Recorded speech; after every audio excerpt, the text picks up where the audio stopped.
Sir, இப்போ அண்ணாமலை போன வாரம் அவருடைய அந்த அமைப்பு மூலயமா மிகப்பெரிய ஒரு மாநாடு நடத்தினார்.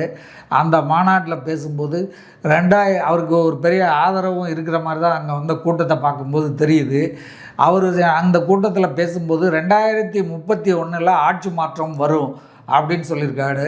அப்படி ஆட்சி மாற்றம்னா இப்பொழுதைக்கு விஜயா உதயா அப்படிங்கிற போட்டி தான் போயிட்டுருக்கு.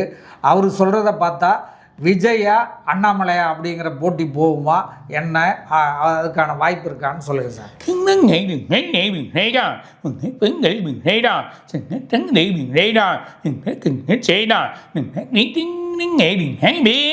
வாய்ப்பு குறைவுதான். எதிர்கட்சியாக உட்காரலாம். அண்ணாமலை எதிர்கட்சியாக உட்காரலாம். அப்போ உதய் சார் அவங்க திமுக எதிர்கட்சின்னா எதிர்க்க உட்கார முடியும். ஒரு 15 சீட்டு 20 சீட்டு அந்த மாதிரி உட்காரலான்னு. ஓ சரி.